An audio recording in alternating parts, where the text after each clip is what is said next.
എന്തൊക്കെയുണ്ട് വിശേഷങ്ങൾ? എല്ലാവർക്കും സുഖം തന്നെയല്ലേ? ഞങ്ങളിവിടെ സുഖമായിരിക്കുന്നു. അപ്പൊ ഇന്ന് ശ്രീകൃഷ്ണ ജയന്തിയാണ്. ശ്രീകൃഷ്ണ ജയന്തി പ്രമാണിച്ചിട്ട് നമുക്കൊരു മധുരം ആയാലോ? അപ്പൊ മധുരം എന്ന് പറയുമ്പോൾ ഒരു ഹൽവയാണ് ഞാൻ തയ്യാറാക്കാൻ പോകുന്നത്. സിമ്പിൾ ആൻഡ് ഈസി ഹൽവ, അതും പഴുത്ത പപ്പായ വെച്ചിട്ടുള്ള ഹൽവ. നിങ്ങൾ എത്ര പേര് ഉണ്ടാക്കി നോക്കിയിട്ടുണ്ടെന്ന് എനിക്കറിയില്ല. ഞാൻ റീസെന്റ് ആയിട്ടാണ് ഈ പഴുത്ത പപ്പായ വെച്ചിട്ടുള്ള ഹൽവ കഴിക്കുന്നത്. അതും തൊടുപുഴയിൽ പോയപ്പോൾ നമ്മുടെ ശോഭാനി ഉണ്ടാക്കി തന്നതാണ്. അപ്പോൾ കഴിക്കാൻ തന്നപ്പോൾ എന്നോട് പറഞ്ഞു ഒന്ന് ഗസ്റ്റ് ചെയ്യാൻ പറഞ്ഞു. ഞാൻ കഴിച്ചു നോക്കിയിട്ട് എനിക്ക് സത്യം പറയാൻ മനസ്സിലായില്ലായിരുന്നു. അപ്പോൾ ഈ പപ്പായ എന്ന് പറഞ്ഞപ്പോൾ എനിക്ക് നല്ല അത്ഭുതം തോന്നി. എന്തായാലും നിങ്ങൾക്കും കൂടെ എനിക്ക് നല്ല ഇഷ്ടപ്പെട്ടു. അപ്പോൾ നിങ്ങൾക്കും കൂടി ഒന്ന് ഷെയർ ചെയ്യാമെന്ന് വിചാരിച്ചിട്ടാണ് ഞാൻ വന്നിരിക്കുന്നത്. എന്തായാലും തയ്യാറാക്കി നോക്കാൻ മറക്കരുത്. നിങ്ങൾ ഓണമൊക്കെ അടിച്ചു പൊളിച്ചു എന്ന് വിശ്വസിക്കുന്നു. അപ്പോൾ എൻ്റെ ഓണം വ്ളോഗ് ഞാൻ ഇതുവരെ പോസ്റ്റ് ചെയ്തിട്ടില്ല, എഡിറ്റ് ചെയ്യണം. തീർച്ചയായിട്ടും ഉടനെ തന്നെ ഞാൻ പോസ്റ്റ് ചെയ്യുന്നതായിരിക്കും. അപ്പോൾ ഒട്ടും താമസിയാതെ നമുക്ക് എങ്ങനെയാണ് രുചികരമായിട്ടുള്ള പപ്പായ വെച്ചിട്ട് ഹൽവ തയ്യാറാക്കാം എന്ന് നോക്കിയിട്ട് വരാം. ഓക്കെ, അപ്പോൾ നമുക്ക് ഒരു ഹൽവ ഉണ്ടാക്കിയാലോ? അതായത് നമ്മുടെ പ്രിയപ്പെട്ട പപ്പായ വെച്ചിട്ടുള്ള ഹൽവ. ഇപ്പൊ പപ്പായ എല്ലാവർക്കും ഇഷ്ടപ്പെട്ട ഫ്രൂട്ട് അല്ല സത്യം പറഞ്ഞു കഴിഞ്ഞാൽ. ഇവിടെ എൻ്റെ മക്കൾക്കൊന്നും വലിയ ഇഷ്ടമില്ല. അതേസമയം പച്ചപ്പപ്പായ കറി വെച്ച് കൊടുത്താൽ ഭയങ്കര ഇഷ്ടമാണ്. അപ്പോൾ ഇങ്ങനെ ഇഷ്ടമില്ലാത്തവർക്കും ഇഷ്ടമുള്ളവർക്കും വേണ്ടിയിട്ട് പപ്പായ വെച്ചിട്ട് നമുക്ക് ഹൽവ തയ്യാറാക്കാം. അതിനുവേണ്ടി നല്ല പഴുത്ത പപ്പായ എടുക്കുക. അത് മുറിച്ചതിന് ശേഷം അതിൻ്റെ തൊലിയെല്ലാം കളഞ്ഞ് ചെറിയ ചെറിയ പീസസ് ആയിട്ട് മുറിച്ചെടുക്കാം. ഓക്കെ, ഞാനിവിടെ ചെറിയ പീസസ് ആയിട്ട് മുറിച്ചിട്ടുണ്ട് കേട്ടോ. അത് നമുക്ക് മിക്സിയിൽ ഇട്ടതിന് ശേഷം നന്നായിട്ട് അരച്ചെടുക്കണേ, വെള്ളം ഒഴിക്കാണ്ട് അരച്ചെടുക്കണേ. അപ്പോൾ ആദ്യത്തെ ബാച്ച് അരച്ചെടുത്തിട്ടുണ്ട്. ഞാൻ ജസ്റ്റ് ഒന്ന് അരിച്ചെടുക്കാം. വല്ല കഷ്ണങ്ങൾ അറിയാണ്ട് കിടക്കുന്നിട്ടുണ്ടെങ്കിൽ സ്മൂത്ത്നെസ് നഷ്ടപ്പെടും. അപ്പോൾ ജസ്റ്റ് ഒന്ന് അരിച്ചെടുക്കാം. അതുപോലെ തന്നെ മറ്റേതും അരച്ചെടുത്തതിന് ശേഷം ഒന്ന് അരിച്ചെടുത്ത് വെക്കാം കേട്ടോ. അരിച്ചെടുത്ത് വെച്ചിട്ടുണ്ട്. ഞാൻ ചെറിയൊരു ക്വാണ്ടിറ്റിയിൽ ഒരു പപ്പായയുടെ അളവിലാണ് കാണിക്കുന്നത് കേട്ടോ. ഇനി നമുക്കിതിനെ റെഡിയാക്കി എടുക്കണം. അതിന് വേണ്ടിയിട്ടൊരു കടായി അടുപ്പത്ത് വെക്കുക. ഞാൻ മീഡിയം ഫ്ലെയിമിലാണ് തീ വെച്ചിരിക്കുന്നത്. നമുക്ക് അതിലോട്ട് നെയ്യ് ചേർത്ത് കൊടുക്കാം. നെയ്യ് താല്പര്യമില്ലെങ്കിൽ അതിന് പകരമായിട്ട് ഓയിൽ ചേർത്താലും മതി, അല്ലെങ്കിൽ ബട്ടർ ചേർത്താലും മതി. ഞാനിപ്പോൾ ഇവിടെ നെയ്യാണ് ഉപയോഗിക്കുന്നത്. 2 ടേബിൾ സ്പൂൺ നെയ്യ് നമുക്ക് ഇട്ട് കൊടുക്കാം. അപ്പോൾ ഇതൊന്ന് മെൽറ്റ് ആവട്ടെ കേട്ടോ. അപ്പോൾ നമ്മുടെ നെയ്യ് മെൽറ്റ് ആയിട്ടുണ്ട്. അതിലോട്ട് നമുക്ക് ഈ റെഡിയാക്കി വെച്ചിരിക്കുന്ന പൾപ്പ് ചേർത്ത് കൊടുക്കാം.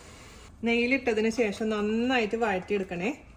ഇതിൽ നമ്മൾ വെള്ളമൊന്നും ചേർത്തിട്ടില്ലെങ്കിൽ പോലും വെള്ളത്തിൻ്റെ കണ്ടന്റ് ഉണ്ടാവും. അത് നന്നായി പൊട്ടിപ്പോകും. അതുകൊണ്ട് കുറച്ച് കുഴിയുള്ള കടായി വേണം നമ്മൾ ഇതേപോലുള്ള റെസിപ്പികൾ ചെയ്യുമ്പോൾ ഉപയോഗിക്കാം കേട്ടോ. അല്ലെങ്കിൽ ഇങ്ങനെ പൊട്ടിത്തെറിക്കാൻ തുടങ്ങും കുറച്ച് കഴിയുമ്പോൾ. അപ്പോൾ നന്നായിട്ട് മീഡിയം ഫ്ലെയിമിലിട്ട് വരട്ടിയെടുക്കണം. ഒരു 5 മിനിറ്റ് കഴിഞ്ഞതിന് ശേഷം നമുക്ക് ഇതിലോട്ട് പഞ്ചസാര അല്ലെങ്കിൽ ശർക്കര ചേർത്ത് കൊടുക്കാം. ഞാനിപ്പോൾ ഇവിടെ പഞ്ചസാരയാണ് ചേർക്കുന്നത്. നിങ്ങൾക്ക് വേണമെങ്കിൽ ബ്രൗൺ ഷുഗറോ അല്ലെങ്കിൽ ശർക്കരയോ ചേർക്കാം. ഇനി നമുക്ക് ഇതിലോട്ട് ആവശ്യത്തിന് പഞ്ചസാര ഇട്ട് കൊടുക്കാം. ഒരുപാട് ആദ്യം ഇടണ്ട. ഒരു 4 ടേബിൾ സ്പൂൺ ആദ്യം ഇട്ട് നോക്കിയിട്ട് ആവശ്യമെങ്കിൽ മാത്രം പിന്നെ ഇട്ട് കൊടുക്കാം കേട്ടോ. ഇതിൽ വേറെ ഒന്നും ചെയ്യാനില്ല. ഇതിങ്ങനെ കണ്ടിന്യൂസ് ആയി ഇളക്കി ഇതിങ്ങനെ വറ്റിച്ചുകൊണ്ടിരിക്കുക. പിന്നെ ഞാൻ ഇതിലോട്ട് ഒരു അല്പം അരിപ്പൊടി ഇച്ചിരി വെള്ളത്തിൽ മിക്സ് ചെയ്ത് ഒഴിക്കുന്നുണ്ട്. കുറച്ച് കഴിഞ്ഞിട്ട് ഒരു തിക്കായി കിട്ടാൻ വേണ്ടിയിട്ടാണ് നമ്മൾ അരിപ്പൊടി ഉപയോഗിക്കാൻ പോകുന്നത്. അതേസമയം നിങ്ങൾക്ക് ഒന്നും ഇല്ലാണ്ടും തിക്കാക്കി എടുക്കാം. പക്ഷെ ഒരുപാട് സമയം ഇളക്കേണ്ടതായിട്ട് വരും. 1 ടേബിൾ സ്പൂണും കൂടെ ആവാം. ഇപ്പോൾ തൽക്കാലത്തേക്ക് ഒരു 5 ടേബിൾ സ്പൂൺ പഞ്ചസാര ഇട്ടിട്ടുണ്ട്. എപ്പോഴും ഹൽവയൊക്കെ മീഡിയം മധുരമാണ് നല്ലത്. ശർക്കര വെച്ച് ഞാൻ ചെയ്തിട്ടില്ല, അതുകൊണ്ട് എനിക്ക് ശർക്കരയുടെ അളവ് അറിയില്ല. നിങ്ങളൊന്ന് കുറച്ചിട്ട് നോക്കിയാൽ മതി. നമുക്ക് ആ മധുരത്തിന് ബാലൻസ് ചെയ്യാൻ വേണ്ടിയിട്ട് അല്പം ഉപ്പ് ചേർത്ത് കൊടുക്കാം. ഉപ്പ് ചേർത്ത് കഴിഞ്ഞതിന് ശേഷം ഇളക്കിയിട്ട് ടേസ്റ്റ് ചെയ്യുമ്പോഴാണ് ആ മധുരം കറക്റ്റായിട്ട് നമുക്ക് മനസ്സിലാവുള്ളൂ. ശരിക്കും മധുരത്തിന് ബാലൻസ് ചെയ്യാൻ ഉപ്പ് ആവശ്യമാണ് കേട്ടോ. നമുക്ക് ഏലക്കപ്പൊടി കുറച്ച് ചേർത്ത് കൊടുക്കുക. ഒരു 1/4 ടീസ്പൂണോളം ഏലക്കപ്പൊടി ഞാൻ ചേർത്ത് കൊടുത്തിട്ടുണ്ട്. നല്ലൊരു ഫ്ലേവർ കിട്ടാൻ വേണ്ടിയിട്ടാണ്. അപ്പോൾ വേണമെന്ന് വെച്ചാൽ നിങ്ങൾക്ക് ഇനിയും നെയ്യ് ഒഴിക്കാം. പക്ഷേ ഇനി ഒരുപാട് നെയ്യ് ഒഴിച്ച് കഴിഞ്ഞാൽ കഴിക്കാൻ പറ്റില്ല. ഒരുപാട് അങ്ങ് കുത്താവും നെയ്യിൻ്റെ. മിതമായിട്ട് ഒഴിക്കാൻ പാടുള്ളൂ നെയ്യെല്ലാം.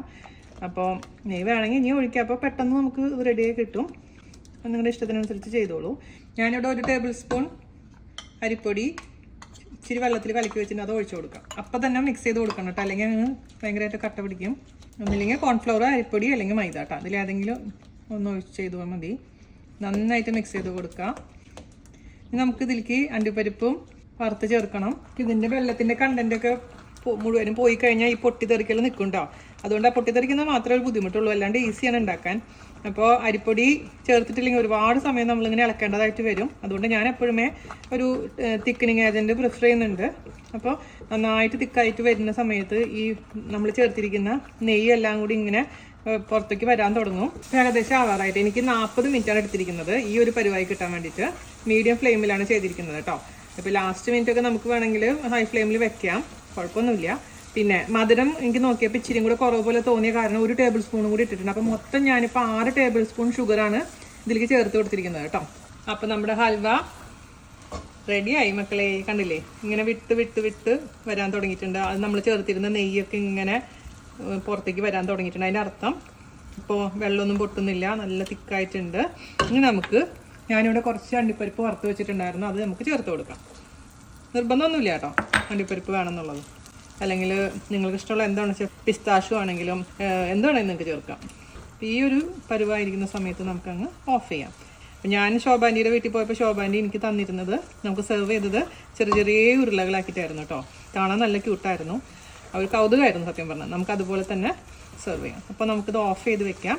ചൂടാറിയതിന് ശേഷം ഞാനത് സെർവ് ചെയ്ത് കാണിച്ചു തരാം. ഓക്കെ. ഇപ്പോൾ കുട്ടികളെ നമ്മുടെ സൂപ്പറായിട്ടുള്ള ഹൽവ റെഡി ആയിട്ടുണ്ട്. ഞാൻ ഭംഗിക്ക് വേണ്ടി ഈ ഷേപ്പിലാക്കി വെച്ചു എന്ന് മാത്രമേ ഉള്ളൂ കേട്ടോ. ചൂടാറി കഴിഞ്ഞാൽ നമുക്ക് ശരിക്കും ഉണ്ടയാക്കാൻ പറ്റും.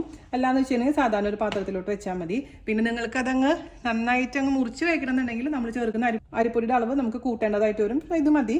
നമുക്ക് ഇതുപോലെ സ്കൂപ്പ് ചെയ്ത് കഴിക്കാവുന്ന പരുവത്തിലാണ് ഞാനിവിടെ ഉണ്ടാക്കി വെച്ചിരിക്കുന്നത്. അപ്പോൾ ശരിക്കും കാണണമെങ്കിൽ നമ്മുടെ ക്യാരറ്റ് ഹൽവ പോലെ ഉണ്ട് അല്ലേ. ഒട്ടും കളർ ചേർത്തിട്ടില്ല. നമ്മുടെ പപ്പായയുടെ കളർ മാത്രമേ ഉള്ളൂ. ഇത് അത്രയും നല്ല പപ്പായ ആയിരുന്നു. അപ്പോൾ നിങ്ങൾ എന്തായാലും ഒന്ന് തയ്യാറാക്കി നോക്കണം. അപ്പോൾ ഇതിലോട്ട് എനിക്ക് നമ്മുടെ പപ്പായക്ക് അങ്ങനെ പ്രത്യേകമായിട്ടൊരു വാസനയൊന്നും ഇല്ലാത്ത കാരണമാണ് ഞാൻ ഇതിലോട്ട് ഇപ്പോൾ നമ്മൾ ഏലക്കയുടെ പൊടി ചേർത്തിരിക്കുന്നത്. അതേസമയം ഇപ്പം നമ്മൾ ലഡു ഒക്കെ ഉണ്ടാക്കുമ്പോൾ ആഡ് ചെയ്യുന്ന കർപ്പൂരില്ലേ, പച്ചക്കർപ്പൂരില്ലേ, അത് അല്പം ചേർക്കുകയാണെങ്കിൽ ഇതിനേക്കാളും സൂപ്പർ ആയിരിക്കും. അപ്പം നിങ്ങൾക്ക് പച്ചക്കർപ്പൂരം കിട്ടുകയാണെങ്കിൽ തീർച്ചയായിട്ടും ആഡ് ചെയ്ത് നോക്കാൻ മറക്കരുത് കേട്ടോ. അപ്പം സിമ്പിൾ ആൻഡ് സൂപ്പർ ആയിട്ടുള്ള ഹെൽത്തി ആയിട്ടുള്ള ഈ പപ്പായ ഹൽവ എല്ലാവരും തയ്യാറാക്കി നോക്കുമെന്ന് ഞാൻ വിശ്വസിക്കുന്നു. അപ്പോൾ വീഡിയോ ഇഷ്ടമായിട്ടുണ്ടെങ്കിൽ മാക്സിമം ഷെയർ ചെയ്യുക, നമ്മളൊന്ന് സപ്പോർട്ട് ചെയ്യുക. അടുത്ത അടിപൊളിയായിട്ടുള്ള റെസിപ്പി ആയിട്ട് വരുന്നവരെ നന്ദി, നമസ്കാരം. താങ്ക്